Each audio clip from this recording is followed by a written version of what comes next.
Le gardien a ouvert la porte et il était là. Il m'a dit en souriant, « Je savais que tu étais Jésus. Tu viens prendre soin de moi. »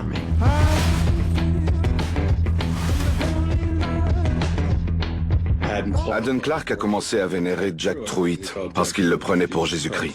Je l'ai beaucoup frappé. Il me disait, Jésus est censé être pacifiste. Je répondais, oui, mais j'essaie de faire sortir le diable de son corps. Mais après, il a fait la pire chose possible. Il a assassiné une petite fille. Oh mon Dieu! Il m'a lu tout son journal à voix haute. Je lui ai demandé pourquoi il avait fait ça à ces gens. Parce que j'ai vu mon père le faire. Il m'a dit qu'il avait tué des gens à Provincetown et à Rock Island. Haddon a probablement commis plusieurs meurtres dans le Massachusetts. Dans la marine, il tuait des gens dans chaque port où il accostait. Après avoir tué une femme, il prenait ses vêtements et les portait. Dans son carnet, il y avait tout un tas de dessins, de scènes de crime.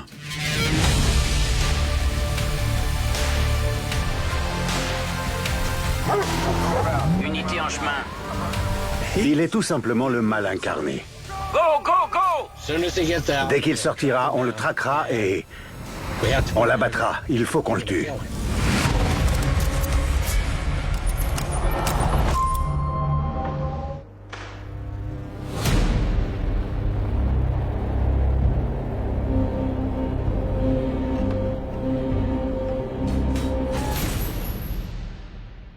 Je m'appelle John Patrick Truitt.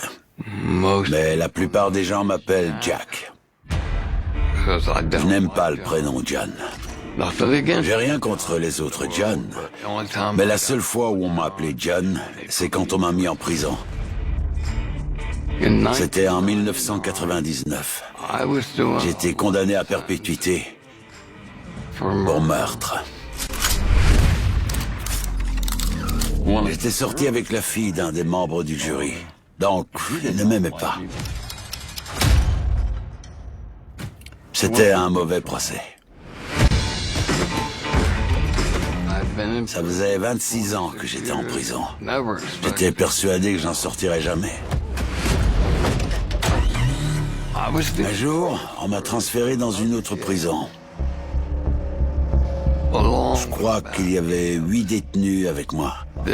Il y avait un gars qui était monté dans le bus avec nous. Et il faisait ça. Il se balançait d'avant en arrière et il gémissait. Et en même temps, il souriait. Un sourire complètement cinglé. Il faisait des choses qu'on ne fait pas en prison. On ne fixe pas les autres comme il le faisait, et surtout pas de la façon dont il le faisait. Avec son rictus. Il avait un sourire comme ceux qu'on voit dans les films. Comme celui du Joker. Un cinglé. J'ai prié pour que ce bus soit le dernier endroit où je le verrai. On est arrivé devant la cellule. La porte s'est ouverte. Et il était là. Je me suis dit que ça allait pas le faire. Et là, il m'a regardé et m'a dit, « Jésus, je savais que Dieu t'enverrait à moi. » J'ai beaucoup de choses à te dire. J'ai dit, « Non, merci. » Je me suis allongé dans mon lit. J'ai tourné le dos à ce mec. Et je me suis endormi. Le lendemain, quand je me suis réveillé, j'ai retrouvé assis sur les toilettes en train d'écrire. Il m'a dit, je vais te raconter tout ce que j'ai fait pour pouvoir être pardonné. Il croyait réellement que j'étais Jésus-Christ. Il voulait se confesser à moi. Il m'a avoué qu'il avait tué au moins une personne dans chaque État des États-Unis. Je me suis dit, c'est qui ce gars? Et il ajoute, Personne n'est au courant, mais... Je sais où Michel est enterré.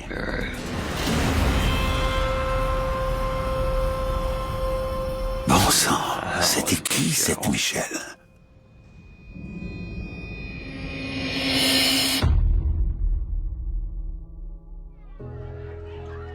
J'ai des souvenirs de Michel à son 6e anniversaire. On s'était arrangé pour que ses camarades viennent le fêter à Chuck E. Cheese. Je suis Carl Dor, le père de Michel Dor. J'ai en tête des images d'elle lors de cet anniversaire, à danser le cancan avec tous les autres enfants, à rire, à tout simplement s'amuser. Michel Dor était une petite fille de 6 ans aux cheveux bruns et à la personnalité rayonnante. Je m'appelle Jim Trusty. J'ai travaillé au bureau du procureur du comté de Montgomery. Malheureusement, cet enfant vivait une période difficile à cause d'un... comment dire? D'un divorce enragé.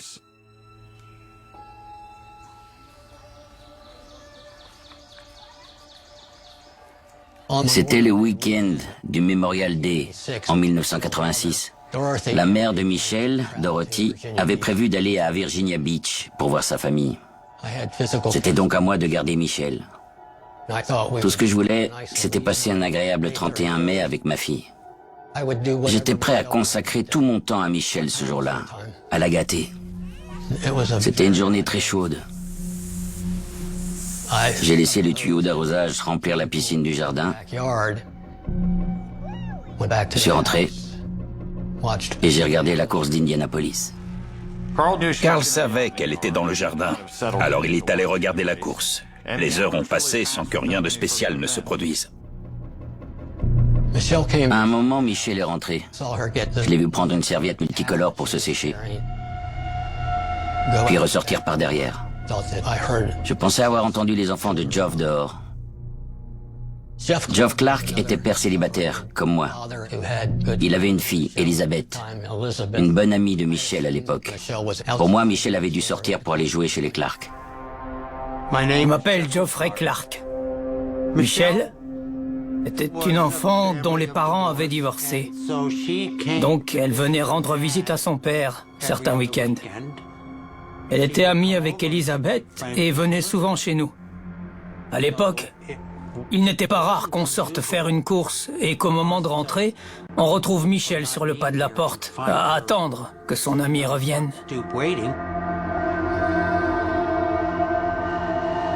À 17h45, je suis allé à la maison des Clark.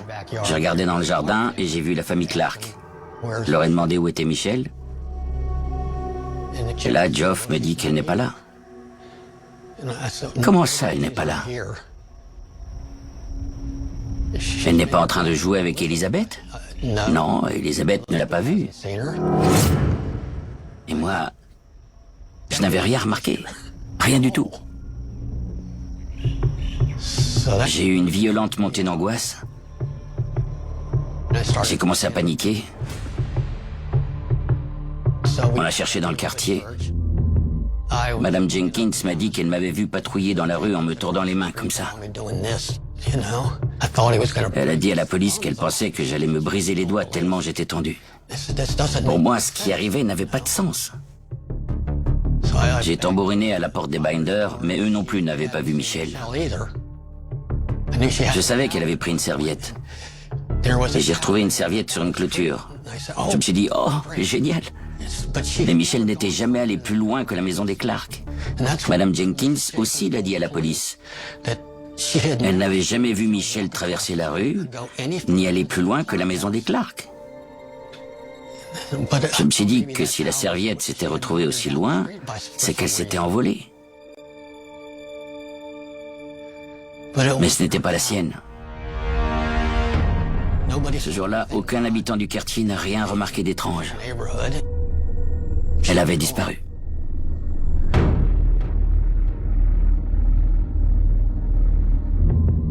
Dorothy, la mère de Michel, devait voir sa famille. Mais je ne savais pas où exactement, et je n'avais aucun numéro pour la joindre. Je ne pouvais pas la contacter. Alors je suis allé au commissariat le plus proche et j'ai signalé sa disparition.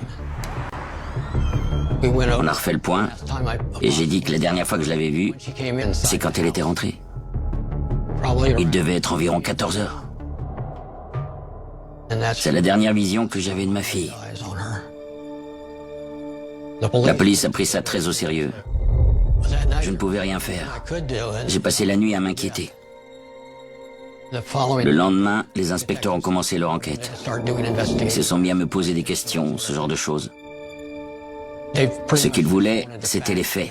Ensuite, il a fallu innocenter les parents. Ils m'ont demandé de passer un test de polygraphe, ce que j'ai immédiatement accepté. Ils m'ont d'abord demandé des choses simples comme mon nom.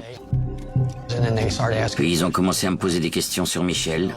Je leur ai dit que la dernière fois que je l'avais vue, c'était aux alentours de 14 heures, le samedi après-midi. Mais je n'en étais pas sûr, parce que je ne regardais pas l'horloge. Puis ils m'ont demandé si j'avais quelque chose à voir avec ça, si j'avais fait du mal à Michel.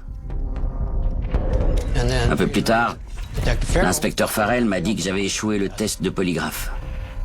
J'ai dit non, je n'ai rien à voir avec ça. Il a répondu qu'il avait parlé à la mère de Michel et que selon elle, j'étais capable de faire du mal à Michel. Et qu'il m'accusait d'avoir tué ma fille. Carl Dor était le père de Michel, et il avait été marié à Dorothy, ou Didi, comme on l'appelle. Leur mariage n'a malheureusement pas été des plus heureux, et des mots durs ont été échangés pendant leur divorce. Carl aurait notamment dit à son ex-femme que s'il ne pouvait pas avoir Michel, alors elle non plus. La police a dépensé beaucoup de temps et d'énergie à interroger Carl. Les agents tentaient de savoir si Carl avait un secret inavouable, un secret qui aurait résolu l'affaire rapidement. Je savais que j'étais un suspect pour eux. Les inspecteurs ne me lâchaient pas. Ils me criaient dessus. Ils disaient que si on ne retrouvait pas une fillette de l'âge de Michel dans les 24 heures, ça voulait dire qu'elle était morte. Ça a été une expérience vraiment terrible. Je commençais à devenir fou.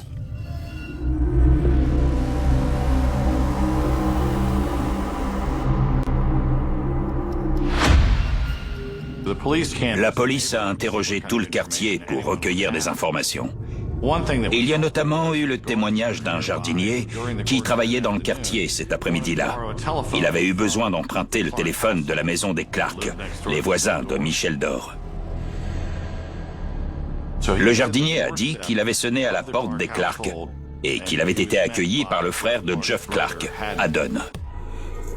Il lui a parlé brièvement et a demandé à utiliser le téléphone. Il disait également avoir aperçu une petite fille dans la maison.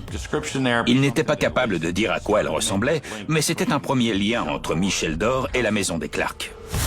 Je me souviens qu'avec les enfants, on était dans le jardin à l'arrière. On cuisinait des hamburgers et des hot dogs. On se détendait, c'était le week-end du Memorial Day. Et là, on a entendu des sirènes et des policiers ont envahi le jardin. Ils avaient des questions sur Michel qui avait disparu. J'aurais dit interroger tout le monde si vous voulez. C'était des questions générales. Quand est-ce qu'on avait vu Michel pour la dernière fois? Où est-ce qu'on était? Ils nous ont aussi interrogés sur Haddon.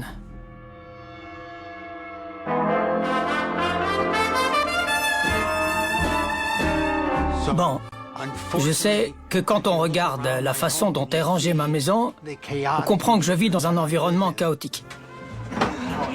Et voilà. J'ai retrouvé des photos. Le petit gars au milieu, c'est moi. Là, c'est Brad. Et là, Haddon.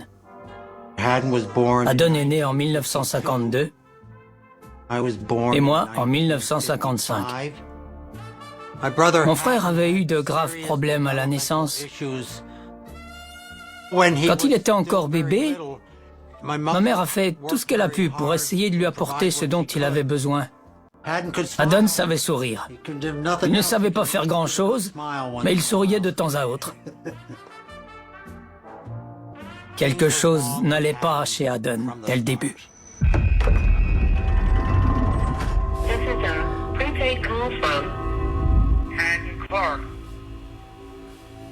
an inmate at a Maryland Correctional Facility. You get my letter I wrote last week? Yeah. I saw your mom. She called you bad names. She accused me. She called you a retard. My brothers and sisters called their friends with a retard. How did that make you feel? It hurt me mentally. Il ne parlait pas. On m'a raconté des histoires de l'époque où il était tout petit.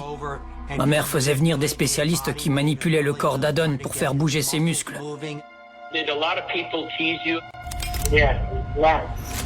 Quand j'ai commencé à marcher, ma mère me faisait tomber. Elle ne voulait pas que j'apprenne à le faire avant Haddon, parce qu'il ne marchait toujours pas. Quelque chose n'allait pas dans notre famille. I was raised like a girl anyway, so it doesn't matter. Why did they raise you like a girl? Sometimes my parents would use that as a punishment. Instead of getting physical with me, they had me wear a dress for school. If you were to describe your mother in one sentence, what would you say as a child? If someone showed me a picture of her right now, I'd probably tear it up. My mom was an alcoholic. Well, most of the time, my mother was evil. She did a lot of evil things. When your mom died, were you sad? No. You weren't sad? Not at all? No.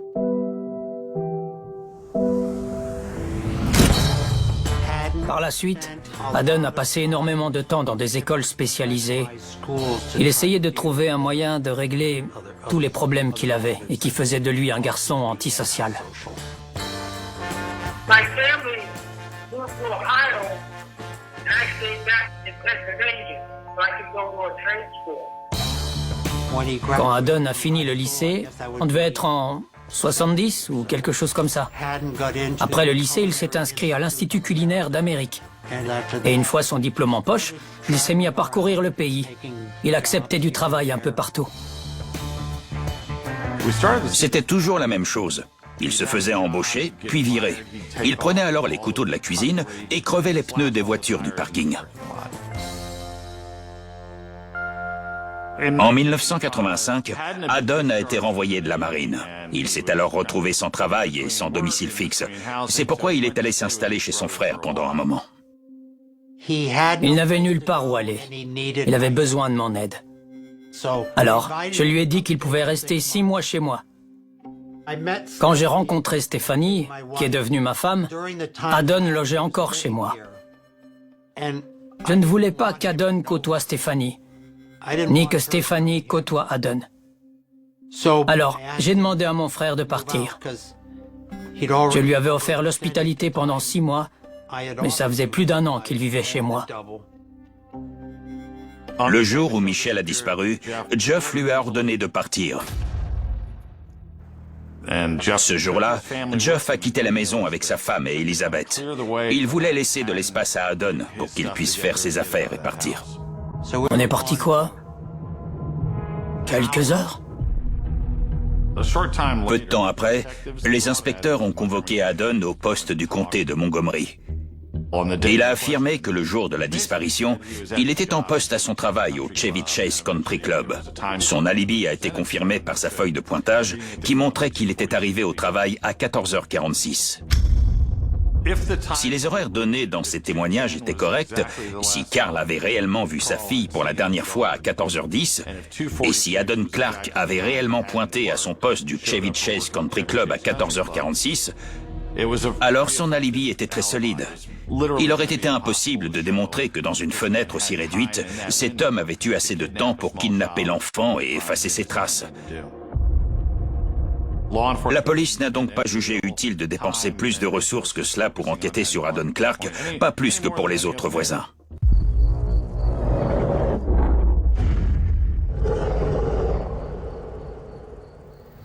Je regardais les informations le samedi soir, je crois. All I can say is basically we are asking a lot of questions. Part of the investigation is questioning people. We have to question all of the family members. J'ai eu des hallucinations. J'avais l'impression que c'était de moi que la police parlait. Je sentais que je perdais complètement la tête et là...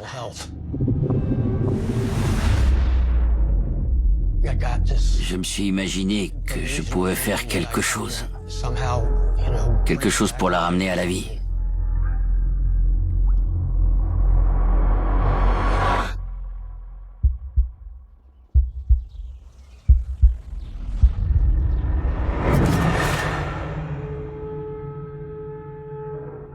C'était la seule solution, mon seul espoir de la revoir un jour en vie.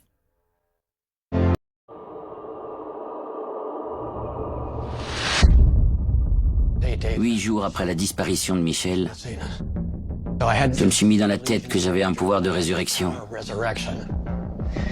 et que je devais donc être Jésus. Je suis allé l'annoncer à la mère de Michelle.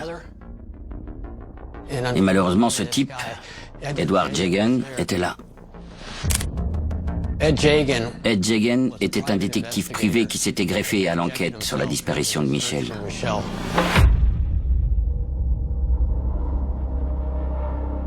Plus tôt cette semaine-là, et pour une raison que j'ignore, Ed Jagan n'avait pas arrêté de parler du vide sanitaire sous ma chambre. Alors je me suis dit que il avait peut-être tué ma fille.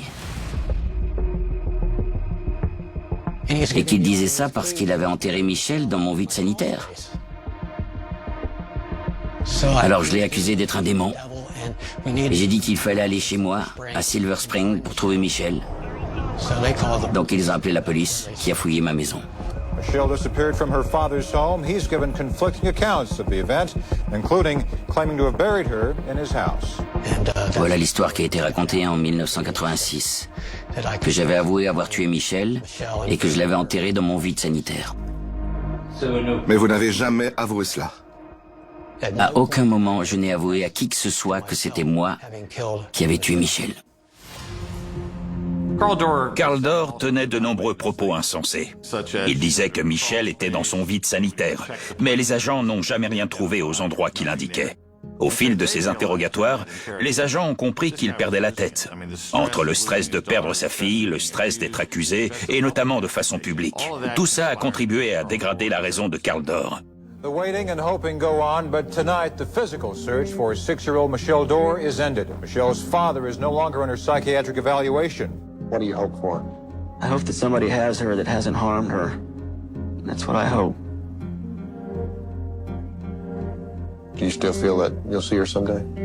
I hope to God, yes. Like any homicide, Comme dans toutes les autres affaires d'homicide, le temps jouait contre les enquêteurs.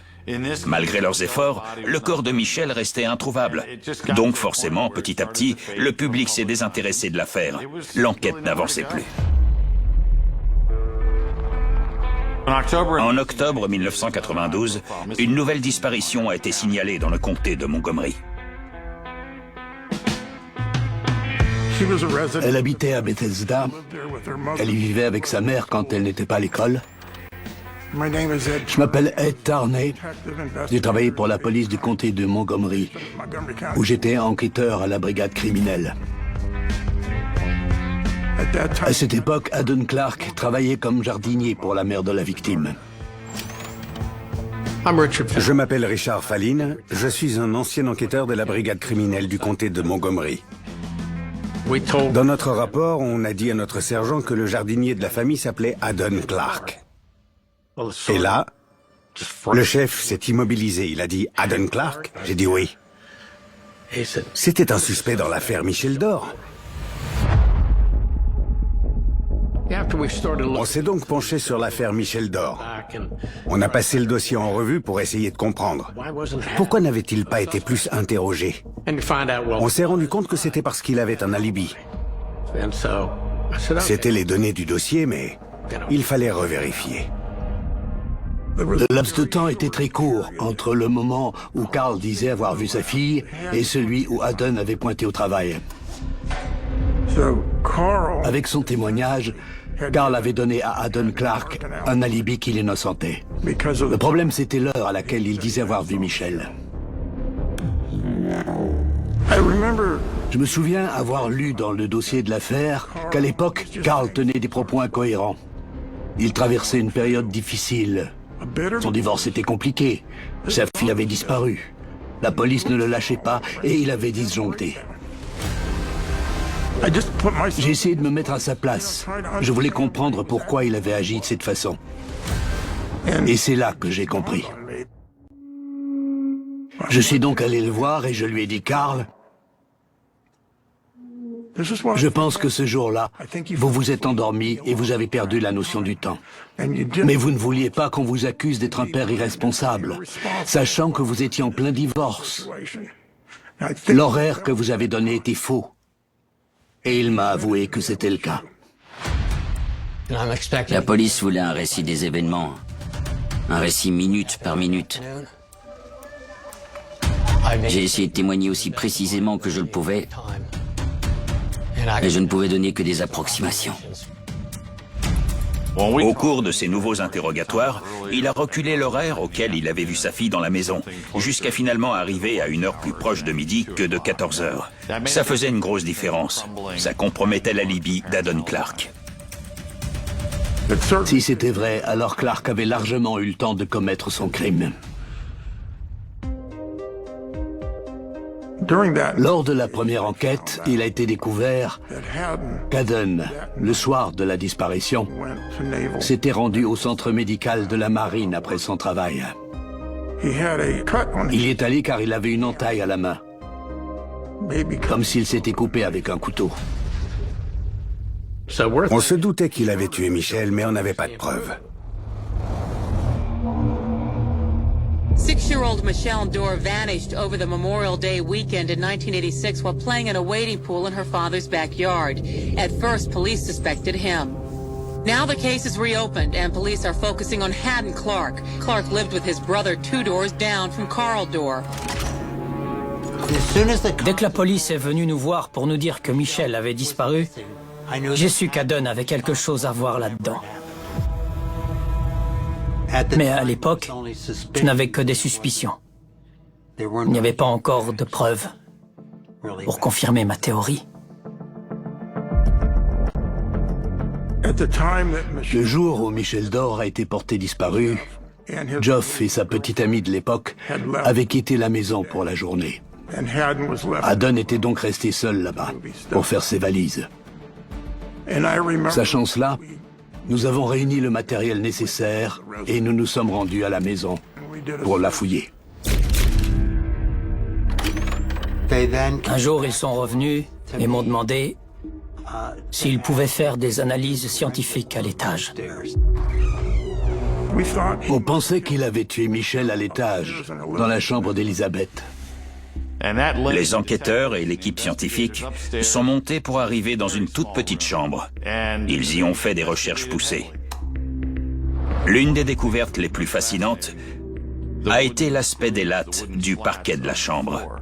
Les analyses ont révélé qu'elles avaient été tachées d'une façon ou d'une autre, puis qu'elles avaient été nettoyées. On a retiré tout le parquet de la chambre. Et là, un membre de l'équipe scientifique a découvert ce qu'elle pensait être du sang humain. C'est ce jour-là qu'ils ont découvert des traces de sang de Michel entre les lattes du parquet. Et donc...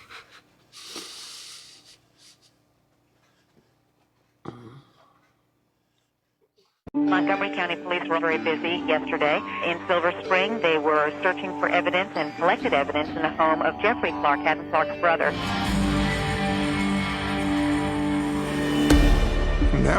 J'ai parlé avec tous ceux qui avaient vécu dans cette maison pour savoir si d'autres avaient déjà perdu du sang.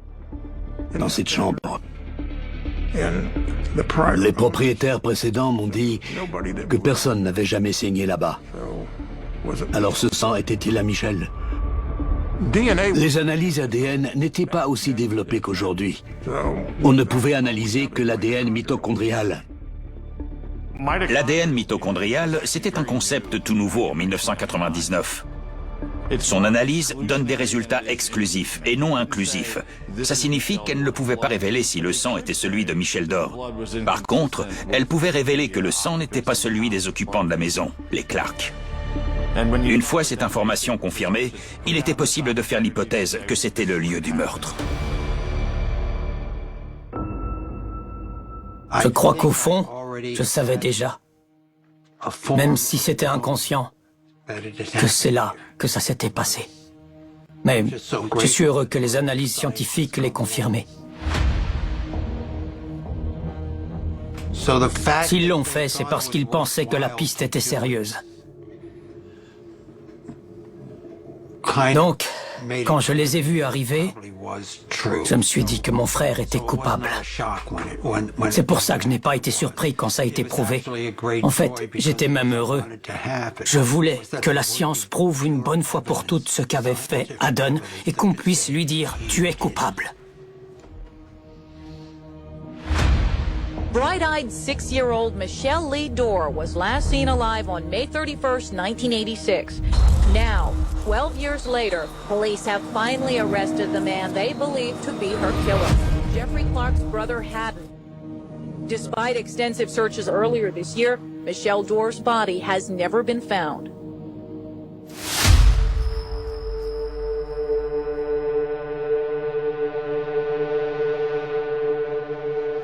Cette affaire n'était pas des plus simples. L'un des plus gros obstacles à sa résolution, c'était que le corps était introuvable. On n'avait que des preuves circonstancielles, mais les jurés pouvaient le comprendre. C'était juste une question de bon sens.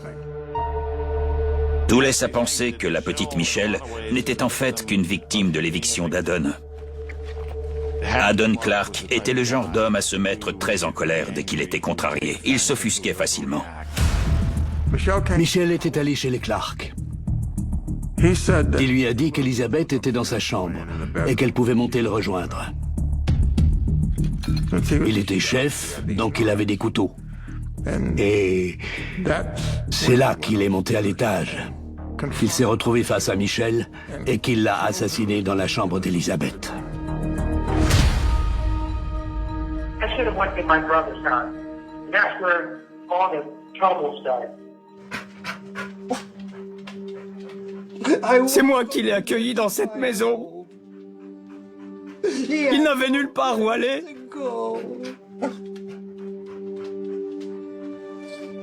Mais après, il a fait la pire chose possible. Quand j'ai compris qu'il ne pouvait pas rester et que je lui ai demandé de partir, ça l'a tellement énervé qu'il a assassiné une petite fille. Oh mon Dieu! Je ne sais pas comment il est devenu comme ça. Je ne sais pas quand il est devenu comme ça.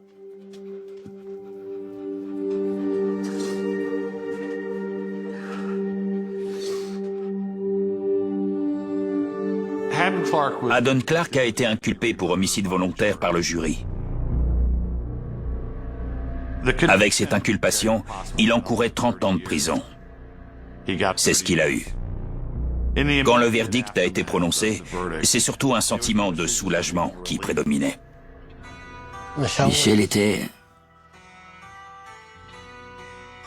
une petite fille de 6 ans qui avait toute la vie devant elle. Elle voulait être enseignante quand elle serait grande. Mais malheureusement, ce jour n'arrivera jamais. Je suis si triste qu'elle se soit trouvée au mauvais endroit, au mauvais moment, et qu'elle ait croisé la route de Haddon Clark. Nous étions heureux d'avoir repris cette enquête et que le résultat ait été positif. A priori, Haddon Clark allait rester derrière les barreaux jusqu'à la fin de sa vie. Mais on ne savait pas tout. Où était le corps de Michel? Ça nous a beaucoup travaillé. Une fois Haddon condamné par la justice, il a été envoyé dans un établissement pénitentiaire qui se trouve dans l'ouest du Maryland. So, Haddon, will you tell me more about when you were with John Truitt? John told me to call him Jesus. He's manipulated. Quel menteur. He's not Jesus. He's an asshole. Oh, mon Dieu. N'importe quoi. Tout ça, c'est des conneries. He told me if I called him Jesus, he could get me to a hospital for my mental problem, which was a lie. And it did.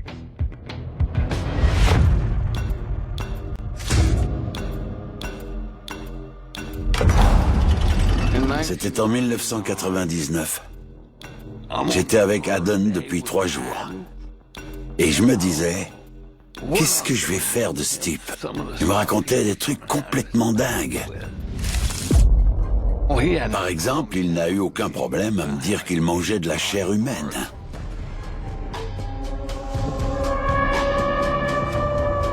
Il avait un gros problème.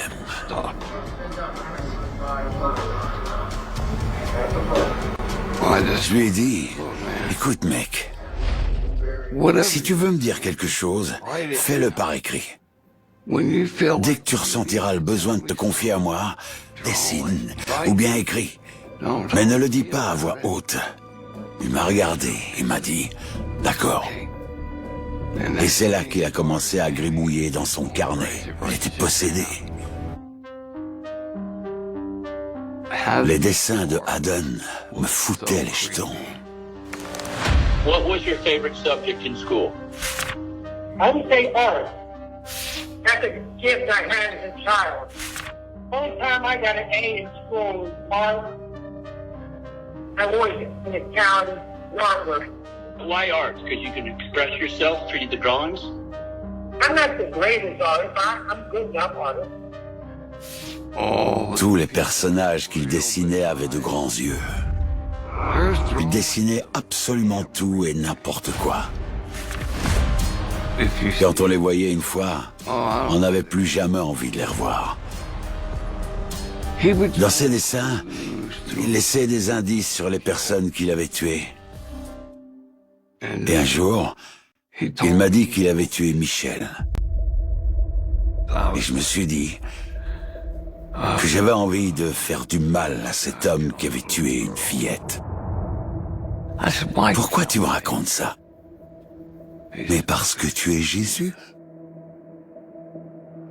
Il pensait que j'étais Jésus-Christ. Il en était persuadé. En fait, il croyait que Dieu, mon père, avait décidé de m'envoyer sur Terre pour l'aider à confesser tous les crimes qu'il avait commis, pour qu'il puisse avancer. J'étais un détenu, et je me retrouvais avec ce type. Il n'arrêtait pas de me parler comme si j'étais Jésus-Christ. Il le croyait vraiment. Et j'ai utilisé ça à mon avantage. J'ai dit à Haddon, il faut que je sache où tu as enterré le corps de cette petite fille. Après ça, j'ai appelé ma femme, Jackie. Et je lui ai dit, Jackie, je veux que tu appelles quelqu'un de la police. Quelqu'un que tu connais, en qui tu as confiance. Jack pensait que ce type était fou, mais en même temps, il allait peut-être l'aider à retrouver le corps de Michel. Jack m'a appelé un soir pour me dire qu'il était en cellule avec Haddon Clark, un homme qui avait tué une fillette du nom de Michel Dore, dont le corps n'avait jamais été retrouvé. Je ne pensais qu'à une chose, c'est que si ma fille avait disparu et que son corps restait introuvable, je prierais Dieu chaque jour pour que quelqu'un fasse ce que je faisais. Donc je suis allé au commissariat de police où ils m'ont donné le numéro de Joe Gamble. Je m'appelle Joe Gamble. J'étais enquêteur à la brigade criminelle. Au mois de janvier de l'an 2000, je me suis rendu dans un établissement pénitentiaire pour interroger Jack Truitt. Jack était plutôt relax. Je ne pense pas avoir déjà vu de détenu aussi détendu en prison. Il était plutôt cool. Dans les années 60 et 70, je faisais de l'importation de cannabis jusque sur nos côtes. J'en suis plutôt fier. Jack m'a dit que Haddon avait assassiné Michel Dore et qu'il l'avait enterré dans un parc du comté de Montgomery. Joe m'a demandé, est-ce que tu crois que c'est vrai? J'ai dit, honnêtement, je pense pas qu'il me mente. J'ai ensuite demandé à l'un des gardiens de faire venir Haddon Clark dans la pièce. Je me suis présenté et j'ai dit, il paraît que vous avez des choses à me dire. Il voulait absolument que Jack reste. J'ai accepté. C'est vrai. Il avait dit à tout le monde que si Jésus ne restait pas avec lui, il ne parlerait pas. Quand je me suis présenté au début, il était silencieux. Mais dès que la glace a été brisée, il a abandonné ce côté timide et réservé des premières minutes. Et il est devenu assez enthousiaste à l'idée d'être écouté par un public. Il avait très envie de partager son histoire avec nous, dans les moindres détails.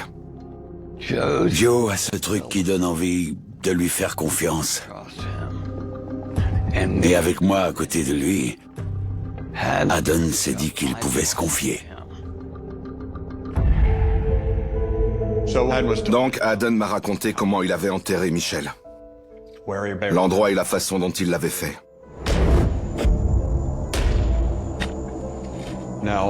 À l'époque où c'est arrivé, dans les années 80, on trouvait beaucoup de fauteuils dont l'assise était maintenue par des ressorts en acier.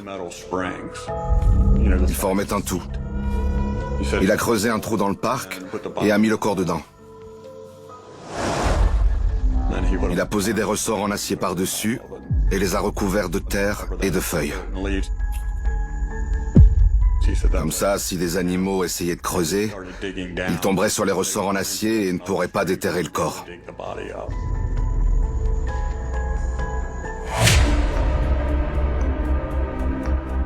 J'ai déterré beaucoup de corps, dans des bois, des champs, un peu partout. Mais je n'avais jamais vu un tueur aussi méticuleux pour enterrer un cadavre.